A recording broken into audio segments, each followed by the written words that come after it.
L'hebdo politique. Bonsoir, bienvenue. Vous êtes dans l'hebdo politique sur Radio Sensation. Ce soir, je reçois Yohann Auvray, vice-président de l'agglomération Seine-Normandie et maire adjoint de Vernon. Chaque dimanche à 18h, c'est l'hebdo politique. Yohann Auvray, bonsoir. Bonsoir. Vous avez 38 ans, vous êtes papa d'une petite fille. On vous dit originaire d'un charmant village, Bois-Jérôme-Saint-Ouen, près de Vernon. Au sein de cette même ville, vous avez pour compétence entre autres la dynamisation commerciale et l'événementiel.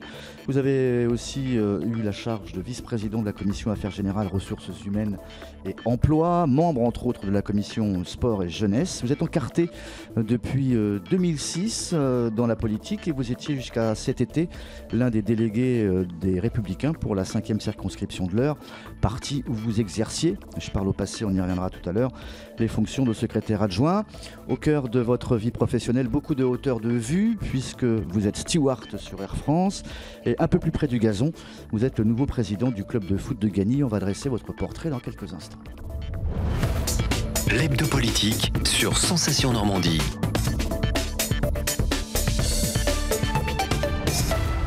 Alors Yohann Auvray, il a fallu qu'on élargisse un peu le post-it pour la carte de visite. Est-ce que toutes les fonctions sont bonnes ou il y a des choses qu'il faut remettre dans l'ordre ? Alors, très rapidement, en effet, maire adjoint en charge de la dynamisation commerciale et l'événementiel à Vernon, vice-président à Seine-Normandie agglomération en charge des questions du commerce.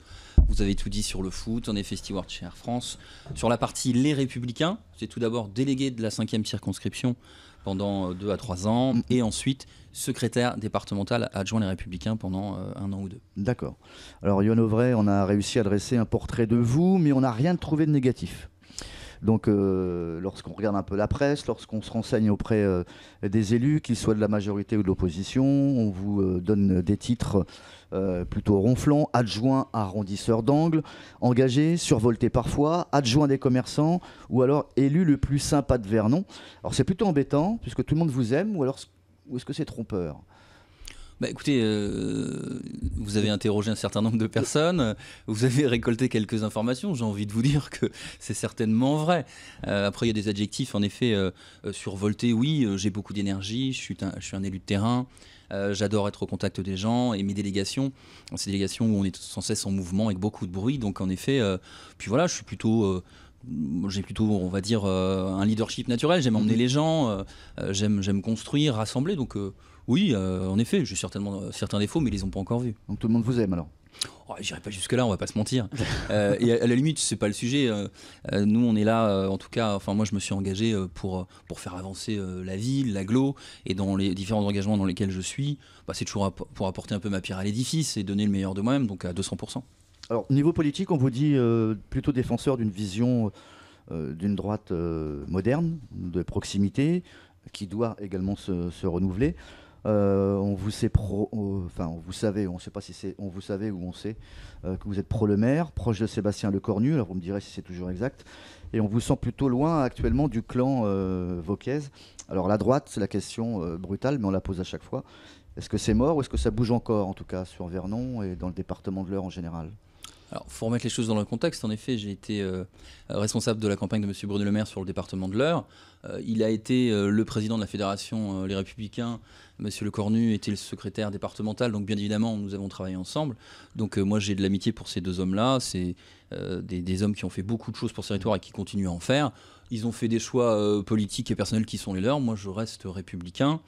Et quant à ce qui est devenu la droite aujourd'hui, oui, j'ai dit les choses très clairement. On n'a pas appris de nos échecs présidentiels et législatifs derniers. Ce renouvellement à la fois dans les idées et dans les hommes et les femmes et les jeunes. Et oui, c'est un peu à déplorer. Après, je ne me situe pas proche de Vauquiez ou loin de Vauquiez. C'est pas le sujet. Il a le mérite en tout cas de se retrousser les manches et d'essayer de reprendre ça à bras le corps. Après, voilà, il y a une forme de traversée du désert. C'est pas simple. Aujourd'hui, encore une fois, je pense qu'il faut faire la place aussi à de nouvelles têtes sur le plan national. Je l'ai dit, des jeunes, des femmes, des hommes, mais il faut vraiment se renouveler complètement si on veut. Vous avez pointé du doigt les dissensions qu'il y avait au sein de votre famille, comme des guerres de clans. C'est dû à quoi ça, en fait ? Je ne sais pas s'il y a des guerres de clans. Après, je suis pas un bisounours. Dans tout parti politique, il y a des petites guéguerres. Aujourd'hui, non, je pense que Macron a donné une belle leçon à tout le monde, et donc il faut en tirer des conclusions.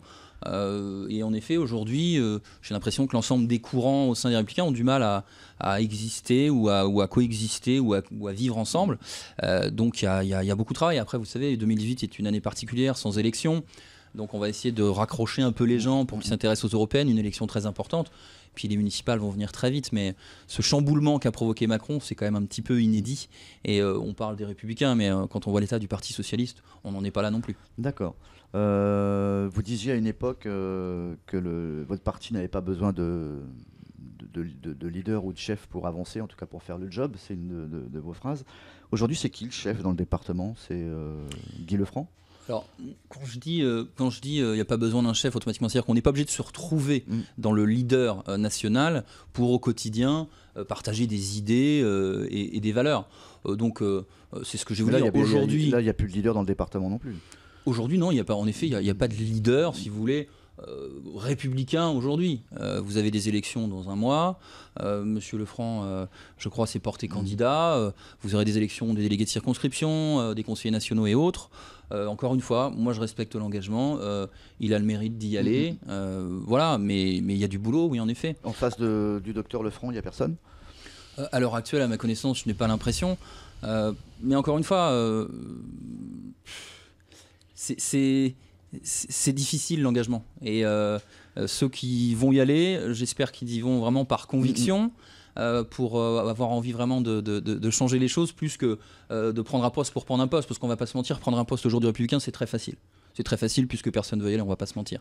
Donc voilà, en tout cas, moi je serai très attentif au devenir de ce parti. Je prendrai bien sûr part au vote, mais je ne me présente à aucune de ces fonctions puisque j'ai donné 11 ans de mon temps aux Républicains et je ne regrette rien d'ailleurs. Hein. Mais il faut savoir lâcher.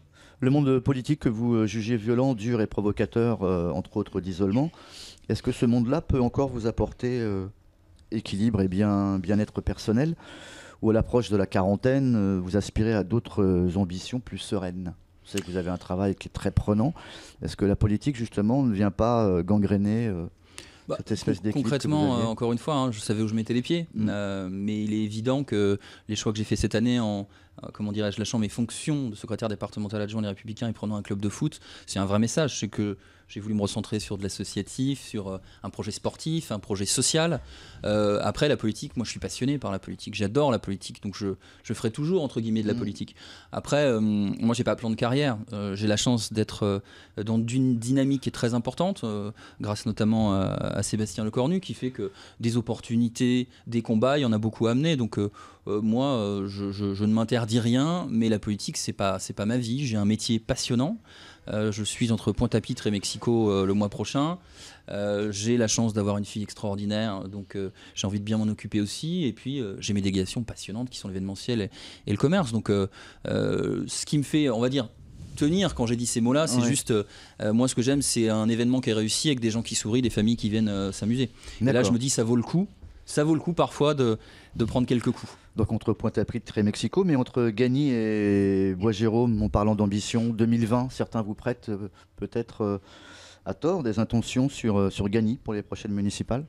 Alors écoutez, c'est pas du tout dans ma tête. Moi, je me suis investi vraiment dans ce club. Aujourd'hui, c'est pas dans votre tête, mais non, demain, très clairement. Sera... Oh non, je ne le pense pas. Sincèrement, c'est pas prévu. Moi, je suis engagé à Vernon. J'ai un bilan sur mes délégations à présenter au Vernonais. Donc moi, je serai aux côtés de l'équipe Génération Vernon très certainement en 2020. Et Gagny, c'est du football, quoi. D'accord. En ce qui concerne justement vos ambitions politiques, si elles sont de moindre mesure qu'elles n'auraient pu l'être il y a quelques mois, voire quelques années, est-ce qu'un basculement vers le mouvement de Sébastien Lecornu, ça vous tenterait? On sait qu'il a créé une espèce de... Je ne sais pas quel est le mouvement Sébastien Lecornu. Ce qui est sûr, c'est que moi j'ai rencontré Sébastien Lecornu en 2006 et qu'on a toujours travaillé ensemble et on travaille encore aujourd'hui ensemble. Moi, ce qui m'intéresse, encore une fois, c'est pas les hommes, c'est les projets, c'est où est-ce qu'on va, est-ce que derrière nous, est-ce que Vernon a changé, est-ce que le territoire a changé, et est-ce qu'on peut se regarder dans la glace, est-ce que moi je peux regarder ma fille dans les yeux en lui disant, tu vois, on a essayé de faire ça, on a fait ça, voilà, c'est ça qui m'intéresse. Donc vous serez derrière François Ozillot en 2020? Ah, moi, très clairement, François Ozio fait un boulot remarquable pour la ville de Vernon. C'était le meilleur choix possible pour la ville de Vernon au moment où Sébastien Lecornu est devenu président du département. Donc je serai aux côtés de l'équipe Génération Vernon. Je ne vais pas parler à la place de M. Ozio, M. Lecornu pour 2020, mais en tout cas, moi, je serai très certainement dans cette équipe et je donnerai toute mon énergie. D'accord.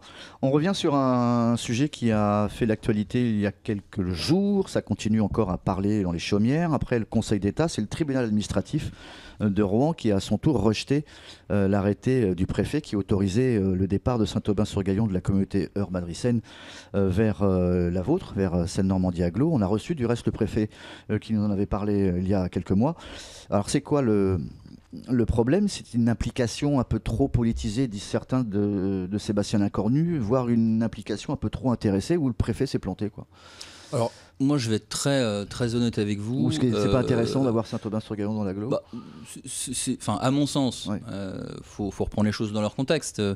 Sauf erreur de ma part, le conseil municipal de Saint-Aubin-sur-Gaillon a voté pour venir à SNA, à Seine-Normandie-Agglomération. Donc à partir de là, c'est des gens qui ont été élus démocratiquement, ils votent. Donc moi, c'est quelque chose que je respecte fortement. Après, pour moi, est-ce que c'est une affaire politique ou pas? C'est pas mon sujet. Moi, quand je me balade sur le territoire de Seine-Normandie-Agglomération et que j'arrive à Saint-Aubin-sur-Gaillon, je fais pas de différence, je vois pas de frontières. Donc moi, je trouve que Saint-Aubin a toute sa place dans Seine-Normandie-Agglomération. Après, ce que vous décrivez, le préfet, Monsieur Lecornu ou autre, c'est pas mon sujet. Moi, mon sujet, c'est que je m'occupe du commerce sur l'agglo, donc un peu de dev éco. Donc, bien évidemment, que Saint-Aubin, c'est aussi une zone qui est intéressante en termes de développement. Donc, moi, j'y vois uniquement. Là, je vous parle de projet, je vous parle de challenge, je vous parle de voilà, mais pas de politique. Alors, l'agglo, c'est 85 000 habitants. Tout à fait. À la louche. Soixantaine de communes. Ouais. Voilà, 120 conseillers communautaires dirigés conjointement, on peut dire conjointement, par Frédéric Duché et Sébastien Lecornu. Il y a 15 vice-présidents, 6 commissions, c'est un gros paquebot. Est-ce que tous les égaux ont réussi à cohabiter, etc. Comment ça se passe, la vie de famille? Écoutez, ça se passe plutôt bien. C'est vrai que c'est pas facile. La loi NOTRe nous a imposé un certain nombre de fusions. Vous connaissez un peu le territoire, donc Vernon-Ville-Centre, les Andelys, et un monde rural assez important. Donc il a fallu, mais tout ça a été monté en bonne et due forme avec l'ensemble des élus pour que la fusion soit une réussite. Et aujourd'hui, je trouve que tout le monde a su trouver sa place. Et quand vous parlez de ces 15 vice-présidents, il y a une répartition qui est plutôt géographiquement correcte, acceptable, acceptée par tous. Pour moi, il n'y a aucune tension dans l'équipe. Au contraire, on est tous très soudés sur l'ensemble des sujets. C'est la concorde, où ça coince des fois sur certains dossiers. Il y a des débats, c'est évident. Ouais. Mais concrètement, tout est fait à travers à la fois les commissions pour qu'il y ait des échanges, le Parlement des maires, enfin tout a été pensé pour que tout le monde puisse s'exprimer. Et aujourd'hui, moi, je ne vois pas de tension, et pourtant j'assiste à l'ensemble des réunions malgré ma vie professionnelle un peu compliquée. Vous avez un Parlement des maires, vous? Tout à fait. Original. Tout à fait. Au contraire, c'est une vraie bonne idée. C'est que ça permet comment dirais-je, de rassembler l'ensemble des maires et d'évoquer l'ensemble des sujets pour décision. Donc c'est pas on décide sur un coin de table entre nous, c'est tout le monde est autour de la table entre guillemets et puis est informé de ce que ça devient. Moi je trouve ça plutôt bien. On va parler d'industrie et de culture dans quelques instants. Vous ne bougez pas, on passe à la deuxième partie de cette émission. L'hebdo politique. Je reçois Yoann Auvray, vice-président de l'agglo Seine-Normandie et maire adjoint de Vernon dans le cadre de cet hebdo politique. L'industrie de demain sur le territoire, sur l'agglo, on sait que c'est Giverny, les Andelys, Vernon, Passy et Gagny qu'on cite le plus souvent. Un territoire qui est très ancré sur son histoire, voire son patrimoine, sa culture surtout. Est-ce que l'agglo existe au-delà de son aspect ultra-culturel? Est-ce que l'économie, hormis Ariane, a véritablement une place sur cette agglomération? Écoutez, cette agglomération, elle a 1 an et demi. Il est évident qu'il faut lui donner une identité. Aujourd'hui, elle a des compétences qui ont été votées à une certaine époque, d'autres compétences sur lesquelles on doit se prononcer tout au long de l'année. Son identité, oui, ça peut être le spatial à travers le campus de l'Espal, Anne vous l'avez dit, le tourisme bien évidemment grâce à Giverny, Château-Gaillard et autres. Est-ce que le dev éco ça peut être un sujet? Bien évidemment, la proximité de Paris, des zones d'activité à développer, donc il me paraît normal que l'agglo s'empare de ce type de problématiques. Même si, attention, n'oublions pas une chose, c'est le privé qui décide, et 2, c'est aussi le consommateur. Donc, faut pas se tromper de combat, mais en tout cas, notre situation géographique nous permet de penser qu'il y a certainement des coups à jouer. Oui. Alors là, il y a des soucis comme partout dans toutes les agglos. Il y a l'accès et les usages numériques. C'est une compétence essentielle pour le développement économique du territoire, notamment pour votre agglomération. Et puis c'est un facteur d'équilibre territorial. On en est où là au niveau de ce qu'on appelle le fibrage, etc. Les industries sont contentes, les particuliers également. Encore une fois, c'est des sujets dont s'occupe notamment Yves Rochette sur l'agglo. Le numérique, j'ai envie de dire qu'on n'est pas en retard et qu'on met toute l'énergie nécessaire pour que à la fois les particuliers et les privés, professionnels pardon, soient satisfaits. Donc pour moi, on n'est pas en retard. Et on fait le maximum. Mais je peux pas rentrer dans le détail, c'est pas un sujet que je maîtrise suffisamment pour en dire davantage, et c'est pas mon sujet, pas à moi d'en parler éventuellement. Sur Vernon, c'est important, bien évidemment, le numérique, notamment pour votre délégation, pour le commerce. Bien sûr. Alors pour le commerce, le numérique c'est un vrai sujet. Après, aujourd'hui à la fois le consommateur et le commerçant est parfois un peu perdu, puisque tout le monde a sa page Facebook, tout le monde a son appli et autres, et le numérique, à un moment donné, je pense qu'il faut qu'on tire tous un peu dans le même sens et remettre les choses un peu à plat, puisque chacun a choisi son appli ou sa page, et puis il y a des applis tous les jours qui nous sollicitent, qui tapent à la porte en disant on est les meilleurs, prenez-nous, sauf qu'on en reçoit une toutes les semaines. Donc il faut aussi qu'on prenne le temps de bien choisir l'appli, puisque dans une appli aujourd'hui il faut qu'il y ait à la fois un volet pratique, un volet transport, un volet tourisme, un volet commerce, un volet événementiel. Donc tout ça c'est un peu sur la table. Et après la ville de Vernon a son site, la ville de l'Agglo a son site, donc ça continue quand même à avancer. On sait que dans certaines communes, dans les centres-bourgs qui sont environnants de Vernon, les commerçants des fois sont un peu réticents à se mettre à la page du troisième millénaire, etc. Est-ce que là aussi c'est un souci, c'est un travail de tous les jours pour leur dire ça passe obligatoirement maintenant par Internet? Mais c'est un travail de tous les jours. Après, nous, collectivités, puissance publique, on propose. On ne peut pas imposer. Mais il est évident qu'il y a un enjeu de chiffre d'affaires non négligeable sur le numérique, car vous obtenez une visibilité. Le problème de nos amis commerçants qui font un travail difficile, c'est qu'ils ont la tête dans le guidon et parfois ils n'ont pas le temps de prendre la hauteur nécessaire pour se dire tiens, il faut que j'y aille, il faut que je prenne le temps. Alors c'est le boulot parfois des community managers, ou ça peut être le boulot d'une appli, mais encore une fois, nous on doit être dans la proposition, on ne doit pas imposer, on doit insuffler, on doit leur dire regardez ce qui se fait ailleurs. J'ai par exemple emmené une délégation la semaine dernière à Saint-Lô pour voir comment on travaille à Saint-Lô, les unions commerciales, le tourisme, l'habitat, l'UCIAL, enfin l'union des commerçants, etc. Donc il faut parfois prendre le temps de regarder, d'observer, de voir ce qui se fait ailleurs. Et souvent les commerçants malheureusement n'ont pas le temps, et on peut le comprendre, hein, c'est un métier difficile. Je prends l'exemple ici de Bernay par exemple, où la ville essaye de faire revivre son commerce, et on leur a proposé aux commerçants des séances de coaching. Pour savoir comment placer ses articles, comment éclairer telle et telle chose. C'est pas surprenant, c'est-à-dire qu'encore une fois, le politique il veut pas être intrusif, il faut donner des leçons au commerce, c'est pas le sujet. C'est qu'aujourd'hui, à travers par exemple la Chambre de commerce et d'industrie, il y a de l'accompagnement stratégique, il y a le volet FISAC, des aides directes, il y a plein de choses qui se font. Pourquoi s'en priver? Vous avez été commerçant en 1985 ou 92, est-ce qu'en 2018 vous êtes encore à la page de ce qui se fait? Est-ce qu'il ne faut pas revoir votre outil de travail, moderniser les choses, votre éclairage en LED? Enfin, c'est plein de petites techniques. Donc je trouve ça bien que le politique propose, tiens regardez, on peut vous accompagner techniquement et peut-être parfois même financièrement. On ne peut pas se plaindre de ça, enfin en tout cas je serais un peu surpris. Retour à Vernon avec la foire aux cerises. Ça c'est quelque chose qui vous interpelle. L'ex-foire aux cerises, foire de Vernon. La foire de Vernon qui se refait, la foire qui se refait la cerise, j'aurais dit, mais qui se refait une jeunesse en proposant des expos, des animations qui correspondent mieux aux attentes des Vernonnais. Il était temps de faire bouger cette foire. On a perdu du temps, attendu trop longtemps. Alors encore une fois, c'était un comité de la foire aux cerises, donc quelque chose on va dire associatif. Hein. C'était pas prévu dans notre programme Vernon mérite mieux de s'occuper de cette foire, même si on était impliqué puisque c'est sur notre domaine public et que nos services y travaillaient aux côtés de cette association. C'est un challenge, hein. On est une équipe jeune, on a été élu pour faire bouger Vernon, donc quand on nous a proposé de la reprendre, on n'a pas hésité longtemps. On a fait 2 éditions, 30 000 visiteurs. On a recentré un peu les choses sur l'agriculture, la gastronomie, l'artisanat. On y a mis de la musique, du live, des scènes nocturnes et autres. Et c'est ce qui correspondait aux attentes, en tout cas des Vernonnais et au-delà. Ils voulaient changer les choses. Je veux dire, les tondeuses, les cheminées, les vérandas, c'était plus trop leur cam. Après, il faut respecter ces gens qui viennent aussi vendre. Mais voilà, mais on nous a demandé de faire autre chose. On a proposé autre chose. Ça fonctionne aujourd'hui et on est en train de préparer la 3e édition. Ouais, vous avez bossé avec le comité de la foire, le comité de jumelage, bien sûr, les vitrines de Vernon, bien sûr, la RCV. Avec l'ensemble des acteurs. Tout le monde est autour de la table. L'agglo, Oui, tout le monde est autour de la table, parce que Vernon est quand même la ville centrale de l'agglo, donc il est important que tous les acteurs soient autour de la table quand on fait une foire sur 3 jours. Et encore une fois, c'est pas une foire à tout, c'est une foire gastronomique, de l'artisanat, de l'agriculture, une petite ferme qui est venue, des médiévales organisées par les commerçants. Enfin, c'est une belle foire à laquelle je vous invite à venir. C'est partie de l'identité de la ville ou pas? Cette foire aux cerises, elle avait 35 ans concrètement, je crois, quand on l'a reprise. Quand vous reprenez une foire, faut que ça marche tout de suite. Donc il est vrai qu'on y a mis beaucoup de thématiques. On s'est posé la question, il y a eu un clin d'œil Tour de France cette année, puisque Tour de France est passé chez nous. Il y aura un clin d'œil très certainement spatial l'année prochaine. Mais en gros, ce que nous demandent les gens, c'est on se retrouve sur la place du village, on boit un verre, on mange un morceau, on écoute de la musique. C'est simple, à un moment donné, il ne faut pas se prendre pour autre chose. Il y a des choses qui fonctionnent très bien, avec des choses très simples.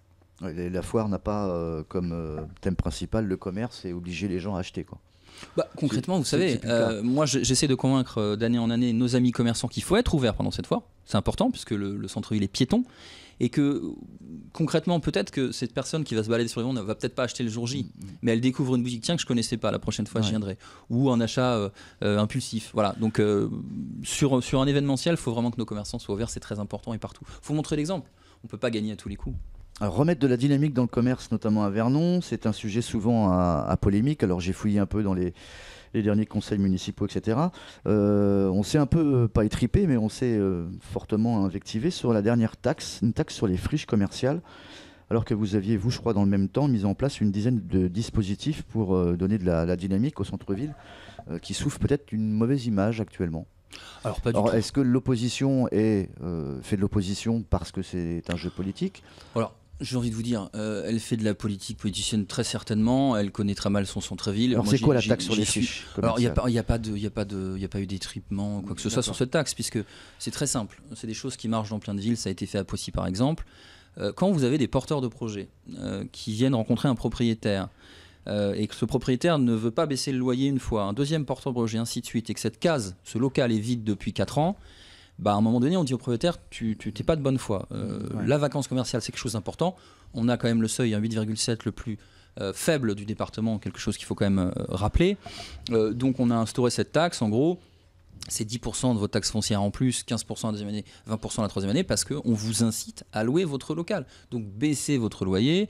Il y a des porteurs de projets à Vernon, il faut qu'ils puissent s'installer à des endroits où il y a de la vacance. C'est important, donc ça ne nous amuse pas de faire ça. Mais à un moment donné, quand le propriétaire ne joue pas le jeu et qu'on a des porteurs de projets qui s'en vont, il a sa forme de responsabilité. Et il y a aussi quelques applications qui ont été mises en place, c'est pour revenir dans le cas numérique. MobiWalk et Findin, ça n'a pas marché des masses. Encore une fois, ça a été des choix des deux UCIAL. Certains ont pris Findit, d'autres MobiWalk. Nous, on a tenté d'accompagner. Aujourd'hui, il y a une application qui n'a rien à voir, qui s'appelle Please, qui est venue s'installer.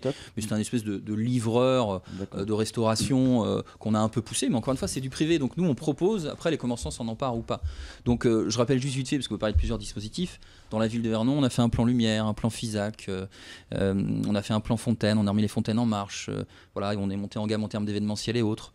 Donc il y a eu beaucoup de choses qui ont été faites dans le centre-ville pour le rendre plus dynamique. Donc il fait pas mal vivre à Vernon, bien au contraire. C'est une ville très très agréable et je vous invite à y venir régulièrement. Le Tour de France a traversé Vernon l'été dernier. Est-ce que ça vous donne des idées pour recevoir une étape l'année prochaine ou en 2020? Est-ce que c'est dans les tiroirs?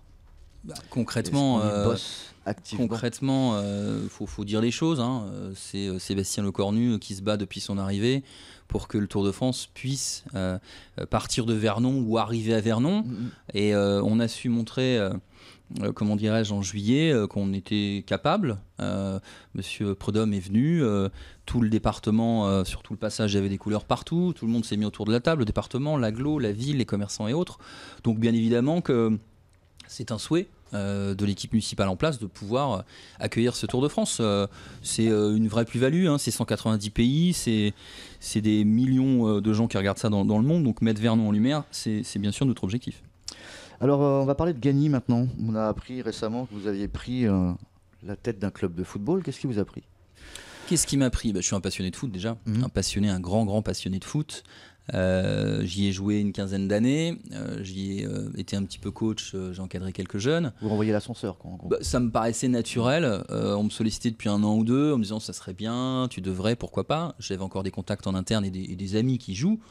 Donc ça s'est fait assez naturellement. Et puis encore une fois, je vous parlais de challenge au début de cet entretien. Je quittais mes fonctions du Parti Les Républicains, j'avais besoin d'un challenge, ça tombait très bien et j'en suis ravi. Et je suis là pour 2-3 ans et pour faire en sorte de... C'est quoi le niveau de Gagny ? Alors aujourd'hui, nous sommes l'équipe première étant R2. L'objectif, bien évidemment, c'est la remontée, mais là c'est une année de transition, d'observation. Après, c'est aussi développer le football féminin. Il y a plein d'enjeux sociaux autour du football, donc il y a plein de projets à mettre en place à la fois avec la FFF, la Ligue et autres. Donc vraiment, c'est un beau challenge. Puis aussi, c'est aussi de passer de bons moments, parce que le football, ça permet aussi de passer des super moments, donc il faut s'amuser aussi un peu dans la vie. Je crois savoir que vous avez reçu votre planning de vol il n'y a pas longtemps. Tout à fait. Prochaine destination ? Prochaine destination Pointe-à-Pitre, suivie de Mexico. D'accord. Voilà. Vous pensez plus axer sur l'Europe et le Maghreb là vous avez plus... Alors en fait, ça fait 9 ans que je suis sur l'Europe, le Maghreb et le Middle East, enfin le Moyen-Orient, et j'avais envie de changement un petit peu, donc je pars sur l'Asie. Alors bizarrement, on m'envoie à Pointe-à-Pitre et Mexico, mais on m'envoie sur le secteur Asie. Moi, je suis ravi. Il y a encore plein de pays que je ne connais pas. J'ai fait plus d'une centaine de capitales. Il m'en reste une centaine à faire, donc j'ai hâte d'y retourner et c'est prévu pour octobre. Et on sait que vous gardez toujours un contact avec votre commune, avec votre agglo, etc. Concrètement, le téléphone portable, Internet, et puis concrètement, je suis absent grand max 10 jours par mois, ce qui me laisse 20 jours pour m'occuper de l'ensemble de mes délégations. Et puis vous savez, les Vernonais comprendront que oui, j'ai un métier, il faut bien que je travaille. Tout à fait. Ils en ont également.